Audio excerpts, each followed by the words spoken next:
Bonjour. Vous avez manifesté votre désir d'en savoir plus sur l'église de Jésus-Christ. Oui. Salut à tous les spoilers. Aujourd'hui, on plonge dans l'univers horrifique et glaçant du dernier bijou d'A24, Hérétique, avec Hugh Grant en antagoniste horrifique et terrifiant. Alors oui, vous avez bien entendu, Hugh Grant en grand méchant, accrochez-vous, on va tout décortiquer, tout spoiler ensemble. Alors le synopsis rapidement, le film suit deux jeunes missionnaires mormones, Sir Barnes et Sir Paxton, interprétés par Sophie Thatcher et Chloé East, qui frappent à la porte de Monsieur Reed, un homme apparemment ordinaire, joué par Hugh Grant, qui commence comme une tentative de conversion et se transforme rapidement en jeu mortel du chat et de la souris à l'intérieur de cette maison, où les barrières ne seront pas seulement physiques mais également psychologiques. Il vous faut descendre afin de pouvoir sortir. Je vous demande pardon? Donc, en comparaison de la vidéo que je vous ai faite en début de semaine sur Bridget Jones, effectivement, Hugh Grant, il faut complètement l'oublier dans son rôle de charmeur, comédien romantique. Ici, il incarne Monsieur Reed. Monsieur Reed, c'est un personnage à la fois charismatique et profondément inquiétant. Et rapidement, en fait, cet aspect ordinaire, il fait place à une vraie oppression de sa part. Sa capacité à passer de la bienveillance apparente à de la menace palpable et simplement magistrale dans ce rôle-là. Et certaines critiques ont même décrit, alors je le dis rapidement, mais sa performance comme une performance exceptionnelle et qu'ils n'imaginaient pas pour Hugh Grant, c'est le cas notamment du Guardian. Et moi je l'ai su là-dessus, vraiment, il tient un rôle dans ce film-là qui est proprement exceptionnel pour lui. Monsieur Reed?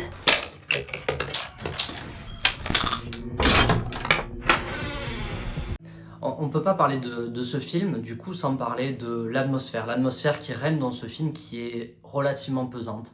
Alors cette atmosphère, elle est instaurée par notamment les deux réalisateurs, Scott Beck et Brian Wood, qui créent une atmosphère qui est oppressante et lourde. La maison de Monsieur Reed devient presque un personnage à part entière. D'apparence ordinaire, comme un petit pavillon de banlieue américaine classique, rapidement elle prend d'autres dimensions. D'autres dimensions avec des couloirs sombres, des pièces remplies de secrets, des caves et des pièges en fait en quelque sorte à l'intérieur, hein, puisqu'on le verra et j'en parlerai tout à l'heure un peu plus en profondeur. Mais la maison est entièrement métallique avec des parois en métal qui bloquent tout appel et donc toute possibilité de communiquer avec l'extérieur. Tout comme la poignée qui, d'apparence ordinaire, est une poignée en réalité connectée et qui va enfermer nos deux jeunes sœurs dans la maison.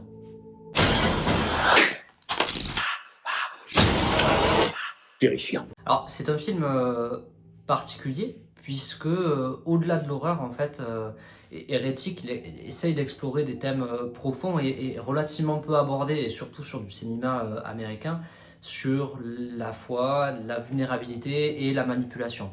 Et les jeunes missionnaires qui sont armés quand elles rentrent dans cette maison uniquement de leurs convictions vont se retrouver rapidement confrontés à un mal qui défie leur compréhension et qui va mettre notamment leurs croyances particulièrement à l'épreuve. Donc je vous propose de rentrer un peu plus dans le spoil du film et dans ce qui se passe concrètement dans ce film-là, avec plusieurs scènes clés à mon sens dans ce film, notamment l'entrée dans la maison de Monsieur Reed, où les missionnaires, donc la sœur Barnes et la sœur Paxton, se retrouvent sous une pluie battante à rentrer dans la maison de Monsieur Reed. Donc au départ elles sont relativement hésitantes, puisque leur foi leur interdit de rentrer dans une maison s'il n'y a pas une femme présente également dans la même pièce qu'elle. Ce à quoi Monsieur Reed leur expose le fait que sa femme est en train de préparer une tarte au bleuet, qui en réalité n'existe pas. Il n'y a aucune tarte au bleuet, je vous le dis de suite. En réalité, il s'agit simplement d'une bougie, odorante, et donc voilà, c'est là où se pose le premier piège en fait, en l'occurrence de ce film-là, et qui marque d'ailleurs pour elle le début du cauchemar. La deuxième scène, c'est la découverte pour moi la véritable nature de Monsieur Reed. Au fil de la conversation, Monsieur Reed devient de plus en plus insistant et entame avec elle un débat en réalité théologique relativement intense. Ça commence à créer effectivement des dissensions entre elles. Hein. On se rend compte qu'il y en a une forcément qui est plus croyante que l'autre. Et progressivement, on se rend compte de la nature manipulatrice de Monsieur Reed, qui les enferme en fait en réalité aussi bien physiquement que psychologiquement.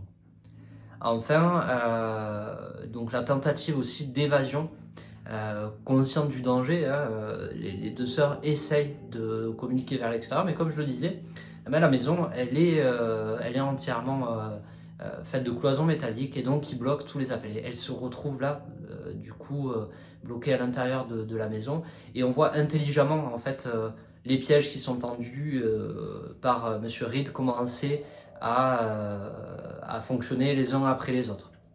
Et donc, leur tentative d'évasion échoue complètement. Alors, un des éléments aussi quand même marquants de ce film, c'est le rituel. Le rituel qu'elles vont avoir à passer. Donc, il y a plusieurs épreuves qui vont leur être tendues. Un premier où elles vont devoir choisir une porte, en l'occurrence une porte qui leur dit d'un côté de croire et l'autre où elles ne croient pas. Et donc elles vont choisir, suite à un long débat, du coup, l'une des deux portes, à savoir celle où elles croient, et en réalité les deux portent même au même endroit, à savoir une cave qui est un piège pour elles, qui est un piège dans lequel se déroule un rituel où une femme est déjà présente en fait depuis un certain temps, et on lui fait manger un repas empoisonné. Alors je sais plus si c'est une tarte ou une quiche empoisonnée, enfin quelque chose empoisonné, et cette femme décède sous leurs yeux. De là s'ensuit, et je vous passe rapidement, un tour de passe-passe où elle ne voit pas en fait que cette femme est remplacée du coup durant cette scène, c'est la scène, et une nouvelle femme est installée à leur place et fait semblant de reprendre vie pour leur faire croire à un miracle. Et là, à nouveau, on leur impose un rituel où on leur dit, voilà, est-ce que vous croyez à ce miracle-là, ou est-ce que justement vous pensez que c'est encore une hérésie, vous n'arrivez pas à croire au miracle. Donc là, elles sont challengées clairement dans leur foi, et elles se mettent à douter. Et là, du coup, Hugh Grant, et on arrive plutôt dans la partie vraiment plus horrifique du film,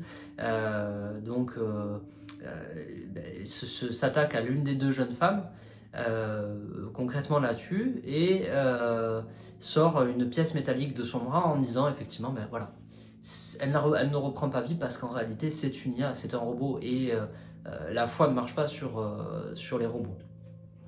La sœur qui reste, alors désolé, je confonds les noms des deux sœurs, mais la sœur qui reste, du coup, commence à douter du coup aussi de sa foi, très concrètement. Et donc elle avance petit à petit, elle chemine, elle finit par trouver du coup une piste de sortie avec une trappe, hein, dans le sol. Et donc là, toujours elle est accompagnée par ce Hugh Grant qui n'est pas offensif, mais qui est en réalité presque passif-agressif, hein, derrière elle, qui la suit, qui lui soumet un certain nombre de théorèmes, et elle arrive finalement dans une chambre fermée avec des jeunes femmes qui sont elles-mêmes enfermées dans des cages, et semble-t-il depuis un certain nombre de temps. De là, une confrontation finale arrive, dans laquelle elle réussit à s'enfuir, surprenant Hugh Jackman, hein, en fait, Hugh Grant, pardon, Hugh Jackman, ça reviendra sur un autre spoil, Hugh Jackman, mais elle surprend Hugh Grant du coup par justement son côté offensif qu'il n'avait pas vu venir, et s'ensuit une scène où justement les deux se combattent rapidement, hein, et en fait Hugh Grant, je vais y arriver, finit par mourir en fait, très clairement, mais n'a pas réussi à remettre en cause la foi de la sœur qui est traumatisée mais qui finalement finit par réussir à se sauver. Alors un point rapide aussi sur la réception critique de ce film qui à mon sens est passé un peu trop sous les radars, parce que c'est je crois un des meilleurs films d'horreur sortis en 2024, très clairement. Le film il a été quand même salué pour un certain nombre de points par la critique, alors notamment toute la partie narration, la performance de Hugh Grant du coup dans ce film. Sur Rotten Tomatoes, il affiche un gros score là aussi. Et les critiques en fait sont plutôt concordantes sur ce film-là. Donc moi je vous incite, et je vais y venir sur ma conclusion personnelle, à regarder ce film qui clairement, malgré le spoil que je viens de faire là, mérite d'être vu. Mérite d'être vu pour le jeu d'acteur qui est relativement posé, calme, mais aussi magistral en fait, en réalité. Alors vous l'avez compris, moi je suis plutôt positif sur ce film-là. Pour moi c'est une vraie œuvre, pour le coup, une vraie réussite. Aussi bien sur la réalisation que sur le jeu d'acting. Pour moi c'est un film dont on se souviendra pour Hugh Jackman. Alors peut-être qu'il n'a pas été suffisamment justement plébiscité par le public, ou en tout cas vu par le public, mais clairement moi je vous incite, dès que ce film est disponible en VOD, à aller le regarder parce qu'il le mérite. Alors rapidement, comme j'ai l'habitude de faire, point positif et point négatif. Alors point positif, et ça il faut vraiment le mettre en avant, c'est la performance de Hugh Grant. Je l'aurais jamais imaginé, très honnêtement là-dessus. Il incarne brillamment pour moi un antagoniste qui est charismatique, menaçant en même temps, et il a une vraie profondeur de jeu dans ce film-là. Il faut aussi souligner l'atmosphère. Cette maison, et c'est la même chose en fait pour Hugh Grant, et c'est là où il y a une vraie réussite de réalisation, elle paraît ordinaire, elle paraît sans danger, et rapidement quelque chose s'installe, une atmosphère est posée, et petit à petit on sent la lourdeur arriver, on sent cette oppression qui vient, et ça c'est une vraie réussite qui vient un peu renforcer ce sentiment de claustrophobie, alors que techniquement il n'y aurait rien effectivement dans cette maison ordinaire, et avec ce monsieur qui semble ordinaire, pour amener ce sentiment là. Enfin, et je l'ai dit en tout départ de cette revue critique, le film pour moi il aborde des questions qui sont des questions philosophiques, et sur la foi, la manipulation, la nature humaine, et ça ajoute une couche de réflexion à ce film d'horreur en fait, ce qui est relativement rare dans le thème, et ce qui est rare aussi sur des films américains qui abordent, me semble-t-il, peu ce sujet-là, ou qui sont très comment dire, dans une certaine conformité pour ne pas choquer les masses. Et là j'ai trouvé ça intéressant que ce film se permette justement d'aller au bout de ses idées, et c'est ça qui rend ce film pour moi pas exceptionnel, mais ce qui en fait un grand film. Alors du côté des points négatifs, pour vous en donner quand même quelques-uns, la deuxième partie du film est un peu moins solide que la première partie. Sur la première partie, on est vraiment sur les échanges philosophiques qui vont se faire autour de la foi, de la croyance, autour justement de la dualité qui peut exister entre une personne très croyante, une autre un peu moins croyante, et les personnages se posent petit à petit. En tout cas, on pose les bases de chaque personnage, et donc cette première partie est vraiment palpitante et vraiment intéressante. La seconde l'est un peu moins, parce qu'on sent à un moment donné qu'il faut clôturer le scénario, qu'il faut avancer, et ça colle un peu moins au personnage qui nous est présenté, même si tout se tient. Voilà, c'est une deuxième partie un peu plus faible. On peut nommer d'autres points, pendant que je remets le décor derrière moi, on peut nommer d'autres points sur notamment les dialogues qui peuvent être un peu superficiels pour certains, et notamment, je le dis, là on revient sur la deuxième partie, milieu, deuxième partie du film, où forcément il faut avancer un peu plus, et donc on est sur des choses qui sont un peu plus superficielles. Enfin, si j'ai souligné la performance de Hugh Grant, pour le coup, je suis obligé de parler de la performance des deux autres actrices principales de ce film-là, qui sont un petit peu plus en retrait. Alors, moi, je les jugerai pas sur ce film-là parce que aujourd'hui, je pense que c'était voulu de par la nature du rôle, mais clairement, c'est difficile d'exister à côté d'un acteur qui livre une telle prestation et qui est autant investi dans son rôle. Donc, bon, c'est pas extrêmement négatif, mais c'est vrai que les deux missionnaires sont un peu moins impactantes, je trouve, que Hugh Grant dans ce film-là. Alors pour conclure cette vidéo, je vous redis vraiment d'aller voir ce film quand vous pouvez. Essayez de trouver en VOD ce film-là dès qu'il est sur les plateformes. C'est vraiment un super film, même si vous avez un peu peur des fois des films d'horreur. Je sais que pour certains ça peut être compliqué. Il y a peu de gore, il y a peu effectivement de scènes où réellement effrayantes. On est plus sur de l'horreur psychologique et je trouve que les débats qui sont posés par ce film-là sont intéressants. Aussi, moi j'aimerais vous demander à ceux qui l'ont vu, qu'est-ce que vous avez pensé de la prestation de Hugh Grant en version un peu dark pour le coup, que j'imaginais pas du tout, comme je vous l'ai dit. Donc surtout n'hésitez pas, si vous avez aimé cette vidéo, même si vous avez envie d'échanger, à laisser un commentaire et à vous abonner. Et on se retrouve très rapidement pour d'autres critiques de films sans concession. À bientôt.